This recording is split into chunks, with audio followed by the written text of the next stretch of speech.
Okay, we're holding chapter 4 in the Maimer Basi Legani from Tu B'Shvat Tavshalam Ches. This is a Maimer that was prepared to be studied for the first yard site of the Rebbetzin. Yesterday, Chav Bei Shvat was the 30th yard site, and we're reaching the end of the Maimer. In the last two chapters here, the Rebbe is going to explain in a deeper way the idea that we mentioned earlier. We've been discussing. We quoted from the Zohar. The Zohar says that Yisrael came to the desert, to the Jewish people, and said that now he knows that God is greater than all gods. And it's after that admission by Yisrael that God gives us the Torah. And we said that, so we explained that Yisrael, through Yisrael's coming and acknowledging God in that manner, that impacted Matan Torah itself. The very act of Hashem giving us the Torah was affected by that. And therefore, as we said in the end of chapter 3, when God gives us the Torah at Mount Sinai, He gives us the essence of the Torah. And because of that, we have the ability to be mechadish in Torah, to find new ideas and discover and uncover and reveal new things in Torah. So now, chapter 4, the Rebbe is going to explain it in a deeper way. Chapter 4, we're going to explain about Yisrael, what it is that Yisrael did, what is the great achievement of Yisrael acknowledging God, and then chapter 5, we'll finish off the idea of how that impacted Matan Torah. Okay. Yisrael showed the whole world with the Kosh Baruch Hu, that's what he did. Yeah. So what does that mean? So to explain this, so chapter 4. To explain this, explain what? That Yisrael so this idea, to explain the concept that Yisrael, by his admission in God being greater than all gods, he that affected Matan Torah. So to explain it in a deeper way, more specifically, what is it exactly that Yisrael said? In other words, this idea that you can acknowledge that God is greater than all other gods doesn't seem to be such a great acknowledgement. It's such a great revelation that God is greater than everybody else, than idols. So to explain it in a deeper way, so Yuvan Bahaktim Shalachir Mufan. So the Rebbe says we can explain it. We can explain it by prefacing something else, which is, before we're going to explain how Yisrael's acknowledgement, how that refers to what that refers to in a deeper way, we have to first understand it literally.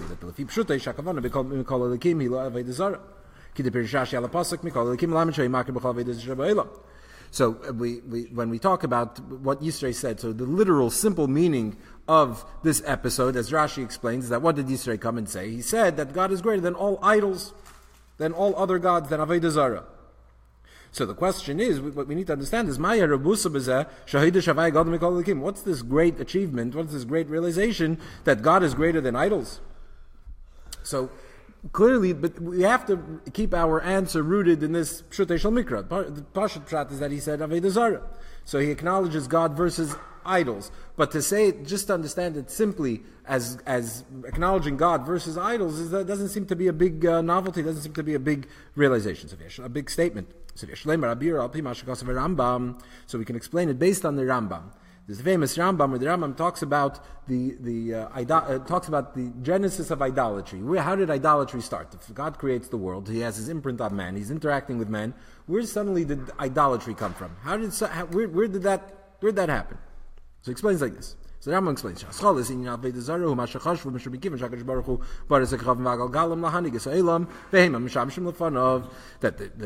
the initial the early idolaters, they recognize, they look around the world and they see that God creates a world and creates stars and planets and constellations that impact life, that make life in this world possible.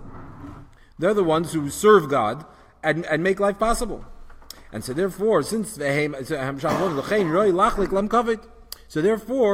they're deserving of being honored and respected for what they're doing. Since life in this world is possible, now with science we certainly know more and more about the vast universe. We see how our planet in particular, forget about just the entire universe, but even our planet in particular, the life in this planet is very tenuous, and it's very, our planet positioned exactly where it is in our solar system is what allows life to.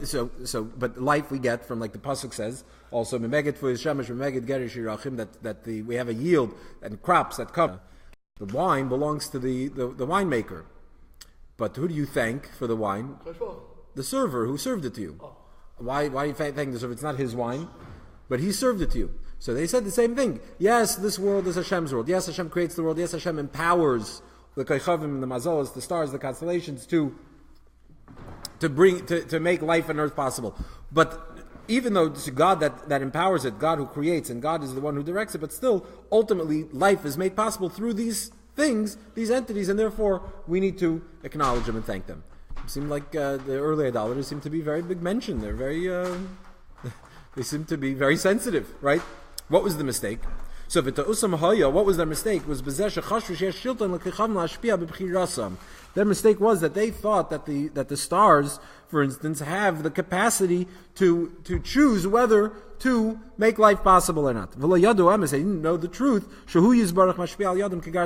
That Hashem is the one who is making everything possible through them, like the axe in the hand of the woodchopper. Meaning, why is it that you have to thank a waiter who serves you? Why should you? Because he could choose not to serve you. He chose to serve you. And certainly if he serves you b'sever panim yafas, if he serves you nicely, etc., that's all his choice. He doesn't have to do it. Since he doesn't have to do it, you thank him for doing it, for choosing to do it. But if you walk into a home, do you thank, and you see a beautiful home, do you go start thanking the tools that built the home? Of course not. You're not going to thank the crane that came in, and you're not going to thank the sledgehammer. You're not because why? They also without the tools, nobody would be able to build a house. But why don't you thank them? Because the tools are merely tools in the hands of the builder, and they had no choice. So when the wood chopper swings the axe chops wood. But it's not that you have to thank the axe for choosing to chop wood, because there's no choice. So the same is true that all of creation, all of the celestial bodies and beings that make life possible, it's not by their choice. It's like a hammer in the hand of like an axe in the hand of the wood chopper. So from this we can understand so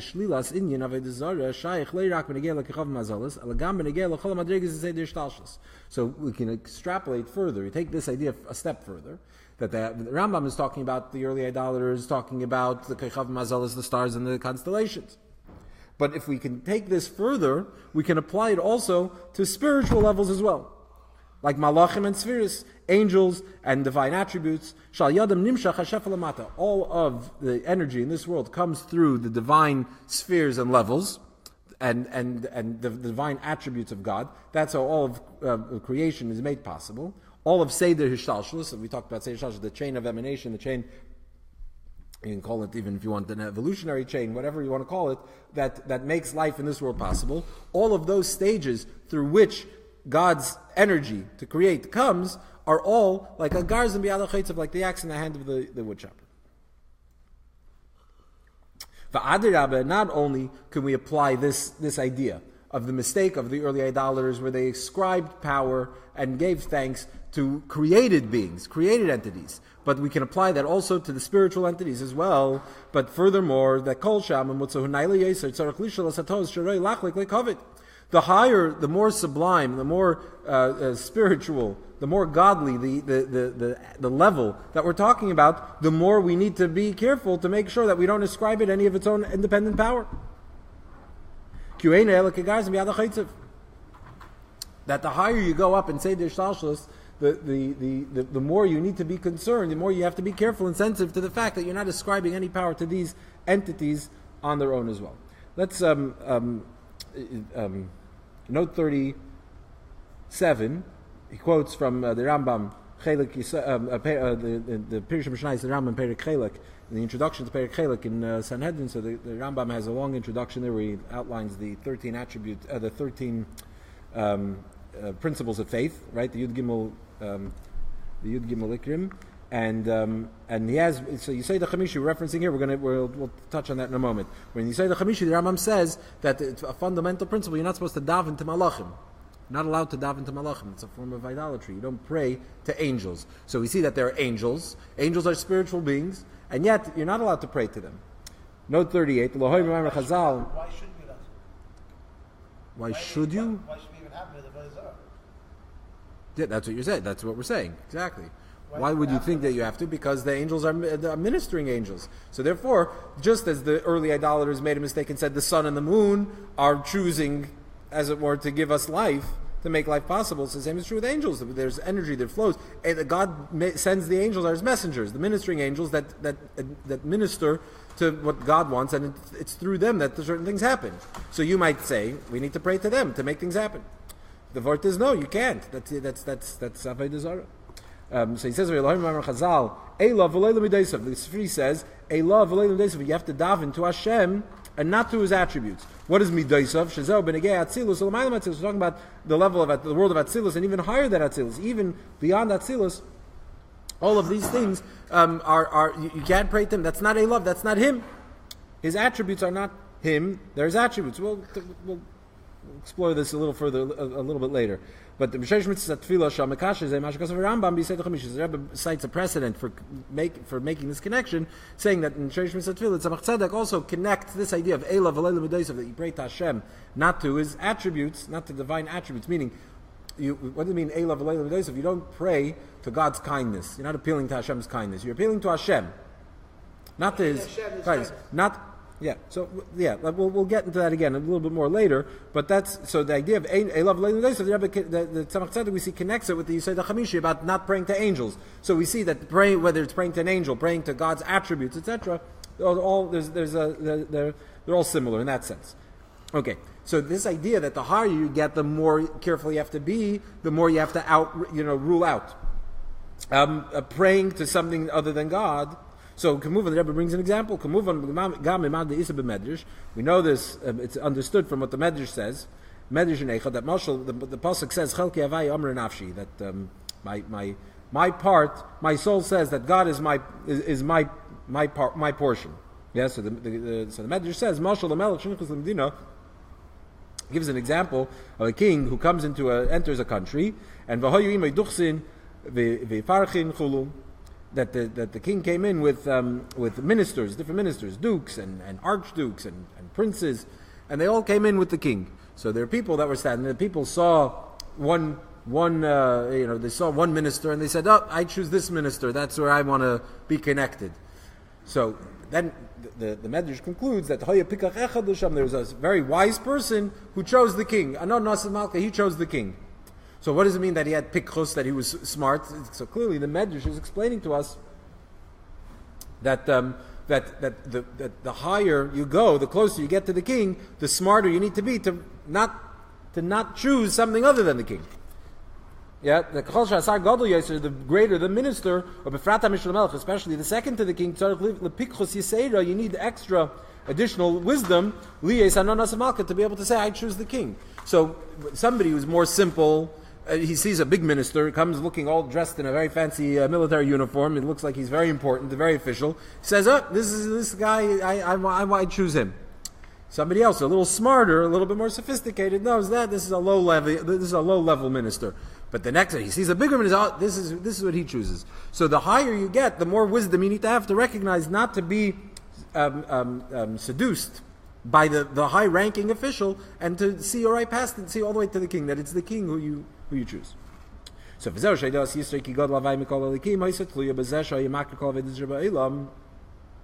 is then the meaning.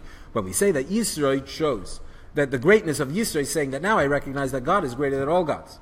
And this was dependent on the fact that Yisro knew all of the Avodah Zarah in the world. Right? Like it says, Ata Yadaiti, Ki God Hashem Mikol Elokim. So Rashi explains this, that Yisro recognized, when he came to say that now I recognize God's greater, that tells us what he knew, which is that he was very knowledgeable in all of the Avodah Zarah. What does that mean? That he recognized all of these levels. Meaning,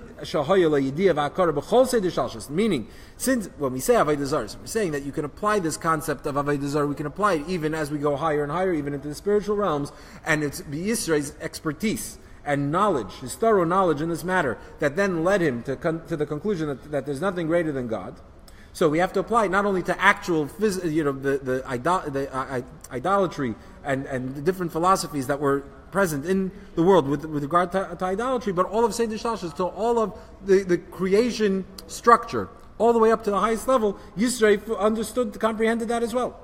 Ad b'madrega achiyah elyono, till the highest levels. And it's only through his understanding, his deep insight into all of these levels, it's only through that he's able to come to this recognition, this acknowledgement. Now I know that there's nothing greater than God.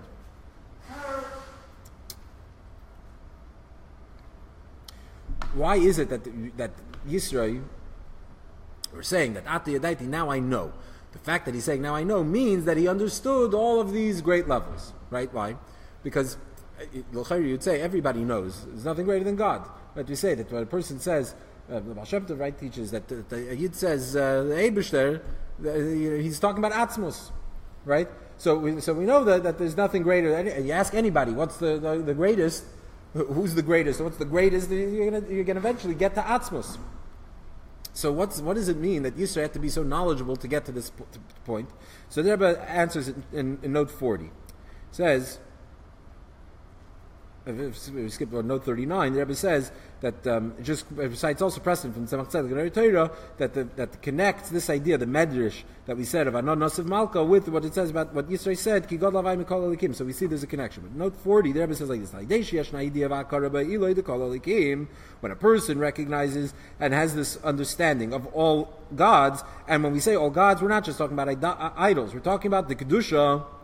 We're talking about the levels in holiness of Adregesh, Shalamayla, the levels that are above in holiness. So, Oz Dafke Nirgesh Hafla Bahagadlus Tavayish Ugodl Gamaya Ili the Kol Elikim.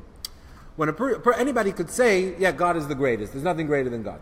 Anybody could say that. But to appreciate it, to say it in a way of wonder, to recognize what the magnitude of that statement, you need to be able to understand. So if you don't know Atzilus, you don't know from any Kesser and all these things, so then you say God is great. So He's great, but you don't have a comprehension of what the greatness is all about.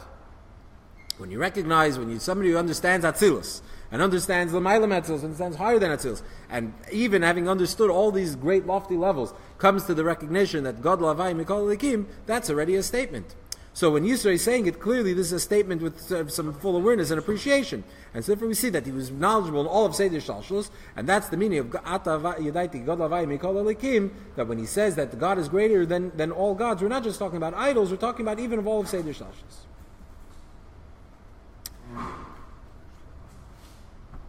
We could say,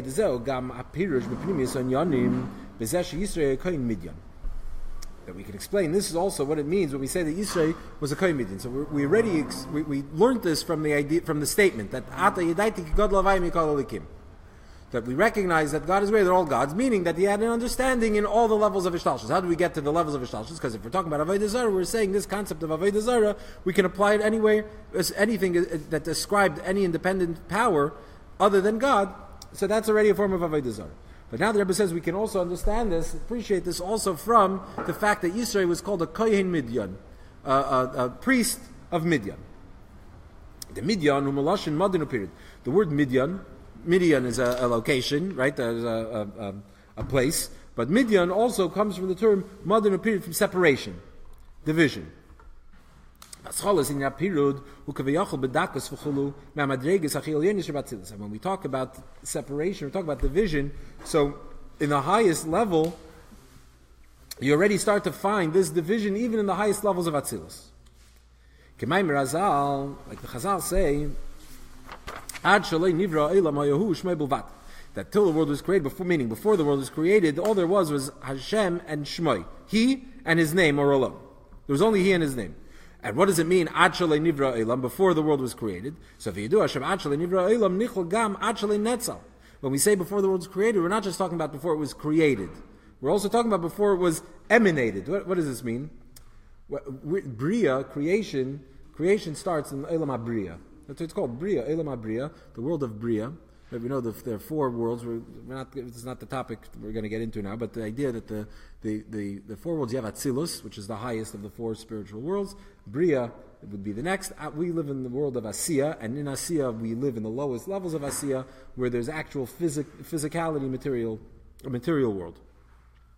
So creation starts in Olam HaBria. In Bria, that's where there's creation. What does creation mean? Creation means something that was not here before is now here. Atzilus, the word Atzilus comes from the word Netzal. What is it? What is Atzilus means something that emanates. It meaning something that's revealed. So when I say something created, it means it wasn't there before, and now created. There's something now. There's a new thing. But when I say something emanates, it's revealed, that means something that was there before, that now is revealed. So Atzilus is not, and in Atzilus we know it says that the Atzilus, everything in Atzilus, the Kalim, the Eiris, everything is all one. There's all oneness of Hashem, meaning it's not separate. So what happens in Atzilus if it's not separate from God? In Atzilus it's just revealed. That before Atzilus it's concealed, it's hidden, and in Atzilus that's where these things are revealed. But even so, and that's why we're saying that Atzilus is the first level of modern Upir, the first level of separation, as it were, from the Eibishter Kavayachal is already in Atzilus. So this is like a big chiddush over here. Usually we say Atzilus is oneness with Hashem, but as we're reaching a little higher, you can understand that it's already the idea of separation. In what sense? So we quoted, there was he and his name, there was only Hashem and his name. What's a name? Why does a person have a name? Is a name something new? A name is not an entity into itself. A person has a name, so you have a name, people can identify you, and you have a name where other people that are talking about you, they know who they're talking about when they use your name. But a name is not its own thing. So when we say Hu Shmoi, the Eibishter and his name, the name is not something separate of the Eibishter. But what happens in Atzilus? Suddenly there's Hu and there's Shmoi. There's he and there's his name.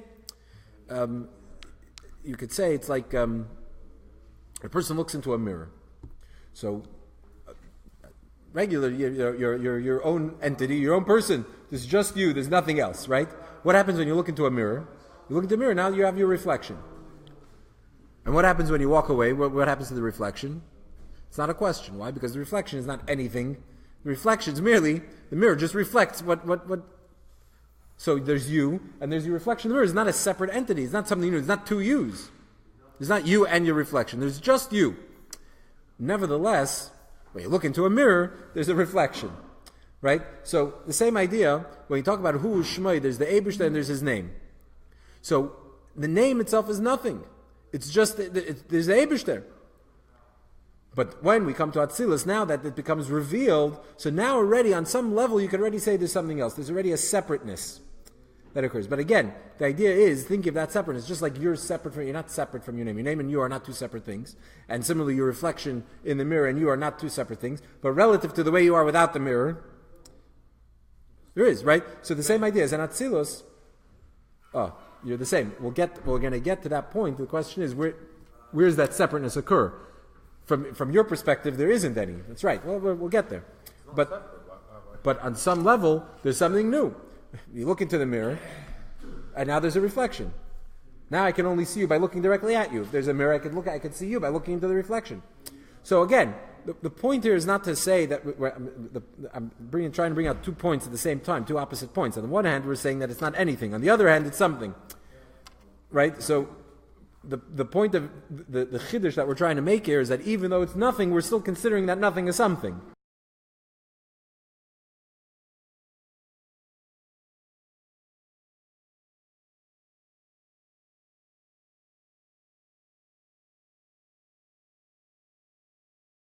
Therefore, when we say that the Eibishter was one, there was only the Eibishter, that's already even before Shenetzal, even before Atzilus. That when we say Hu Shmai Bilvad, that's only before Atzilus. Once it's in Atzilus, you already can't say Hu and Shmai is Levad. There's Hu and there's Shmai. Prior to Shenetzal, before Atzilus, there you'd say there's total oneness. They're not separate things. But after this emanation, after this revelation, through the tzimtzum nasa agila b'bchinas mitzias be'erech habitul vayichud shaya ad shalei netzal kavayachal in yamadinu period. So once you have this idea of netzal, this revelation of godliness, once it's revealed, so here on some level, again, the Rebbe says kavayachal. It's not really. Can't say it's something separate. So after that, he came to this awareness and this knowledge, this understanding, and he came to admit it and proclaim it that God that God's greater than all gods. Meaning, when Yisrael says God what is he saying? That he recognizes only the essence of the Eibishter. There's only that level of total oneness, and nothing, no other separate entity has its own existence. Okay. even the highest levels of Atzilus, the highest divine attributes in Atzilus, even though it's all oneness with Hashem, obviously, as we said, still Chesed and Gvura, kindness and severity in Atzilus, are two opposites. In order for them to coexist and not be separate branches, so it's explained in Chassidus that in Atzilus you already have Chesed and you have Gvura. Chesed and Gvura are opposites. So how do they coexist? So you need to have a light that's greater than both of them, even beyond their capacity, that overwhelms them in a sense that unifies them. So since we see that this is the case, so therefore, we can say the we can say that this idea of separation, as we're talking about even in the levels of Atzilus, is twofold. Number one, on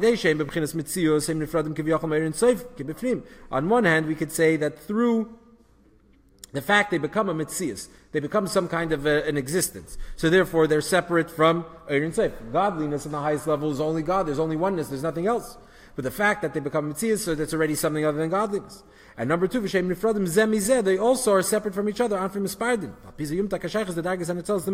Separation, but also sort of a rivalry, because they're not only separate from Ein Sof, you can't say who Shmei Bilvad anymore, but also from each other. There's already that separation because they each have their own sort of existence, their own definitions. Chapter 5.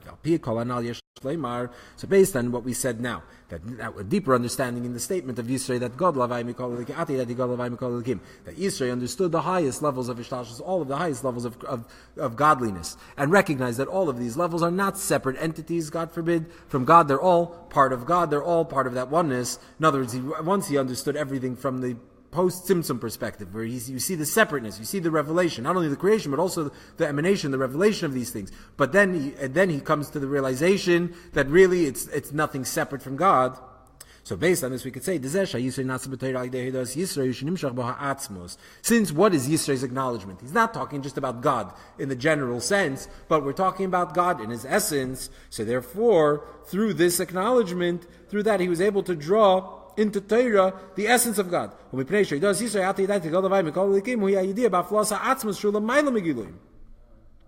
His recognition was in the incredible hafla, the incredible wonder of atzmos, of the essence of God, that's higher than all revelations. Gadol havayim mikol gadol, greatness, meaning he recognizes the wonder in it.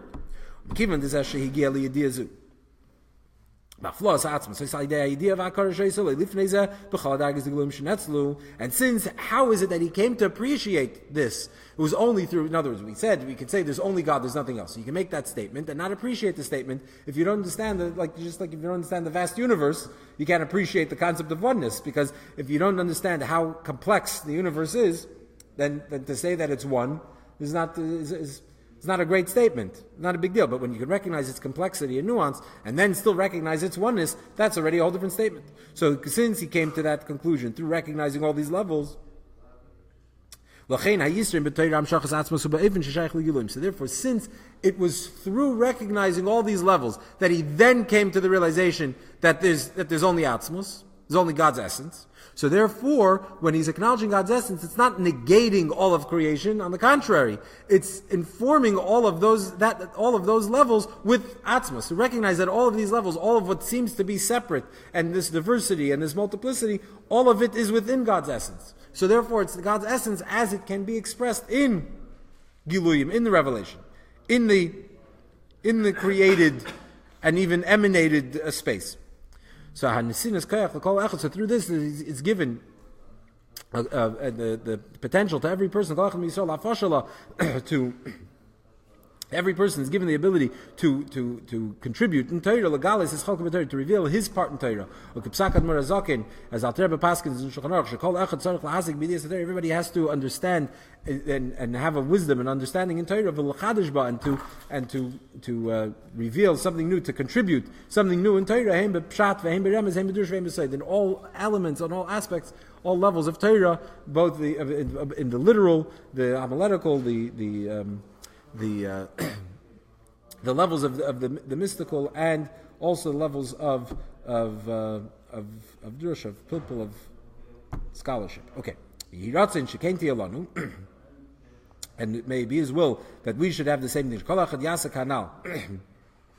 That each one of us should be able to do this. We should be able to reach that level of being mechadish in Torah, meaning that when you bring a novelty, something new, a new contribution within Torah, it's because of you're accessing the essence of God that's found in the essence of Torah. So through that is v'niske liris begolei. We should merit to see in revealed way. How every single Jew is in fact a priest and a holy nation. Every single one should be like a minister. Literally, because through this resolution to study Torah and to fulfill it, even when you're in a situation of poverty. And when we say poverty, we don't mean just materially, we mean also emotionally, intellectually. As our sages tell us, that they assure us that whoever